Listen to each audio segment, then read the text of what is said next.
મિત્રો, આજે રવિવારનો દિવસ અને રવિવારના દિવસે ગ્રામ પંચાયતોની ચૂંટણી યોજાઈ છે. ત્યારે ખેડા જિલ્લાની 91 ગ્રામ પંચાયતોની ચૂંટણીમાંથી 7 ગ્રામ પંચાયતો બિનહરીફ બનતા 84 ગ્રામ પંચાયતોની ચૂંટણી માટે વહેલી સવારથી જ મતદાન શરૂ થઈ ગયું છે. વહેલી સવારથી જ મતદારોમાં પણ ભારે ઉત્સાહ જોવા મળ્યો, જેના પગલે મતદાન મથકોની બહાર મતદારોની લાંબી લાઈનો જોવા મળી. મહત્વની વાત તો એ છે કે ગામડાઓની ચૂંટણી હોવા છતાં મહિલાઓ મોટી સંખ્યામાં મતદાન કરવા માટે બહાર નીકળી હોવાનું ધ્યાન પર આવ્યું હતું.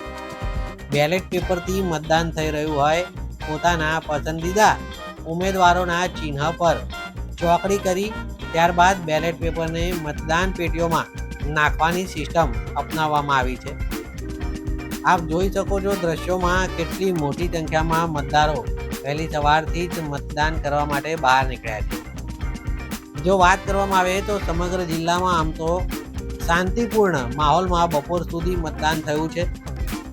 મોટાભાગે દરેક ગામડાઓમાં મતદારો બહાર નીકળતા જોવા મળ્યા છે, પરંતુ ઠાસરા તાલુકાના લુખાના મુવાડા ગ્રામ પંચાયતના મતદાન મથક બદલાતા ક્યાંક મતદારોને હેરાન થવાનો વારો આવ્યો હતો.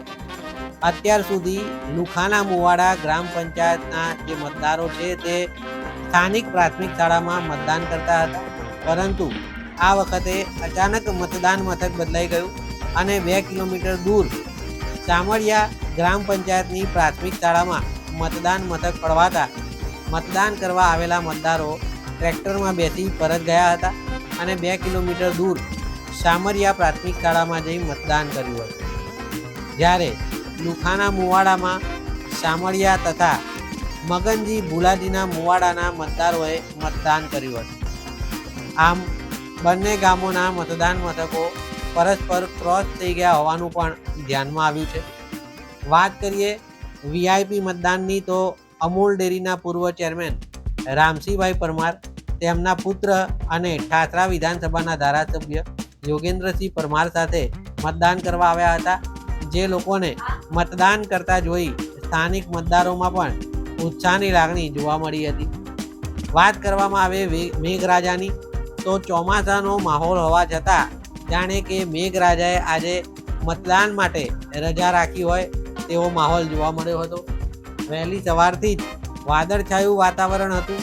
વાતાવરણમાં ઠંડક હતી, પરંતુ વરસાદ વરસ્યો ન હતો.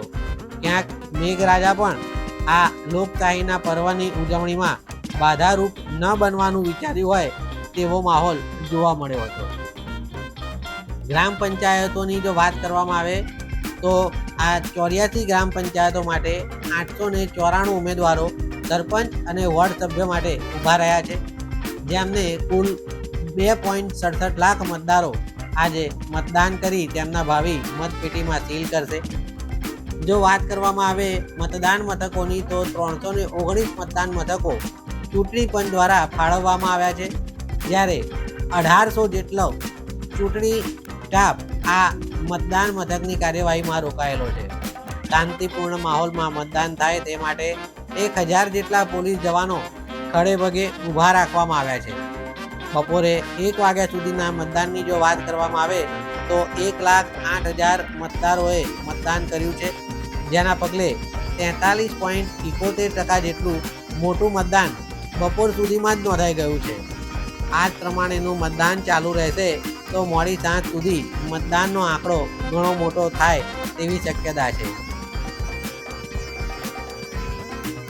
મહત્વની વાત છે કે આજે મતદાન પ્રક્રિયા પૂર્ણ થયા બાદ હવે આગામી 25 તારીખના રોજ આ મતદાનની ગણતરી પ્રક્રિયા હાથ ધરાનાર છે. જે તે તાલુકા મથકો પર આ મતગણતરી પ્રક્રિયા યોજાશે. ત્યારે વાત કરવામાં આવે મતદારોની તો મતદારો પણ આજે સ્પષ્ટ વાત કરતા સાંભળવા મળ્યા હતા કે જે ઉમેદવારો તેમના ગામના વિકાસ માટે કામગીરી કરવાના છે તેવા ઉમેદવારોને જ મતદારોએ મત આપ્યા છે. ભૂતકાળમાં પણ જે ચૂંટાયેલા ઉમેદવારો હતા તે લોકોએ ગામ માટે સારી કામગીરી કરી હોય તેવા જ ઉમેદવારોને રિપીટ કરવાનો મૂડ આ મતદારોએ બનાવેલો હતો. હવે 25 તારીખે મતગણતરીના પરિણામો આવ્યા બાદ ખબર પડશે કે મતદારોએ કોના તરફી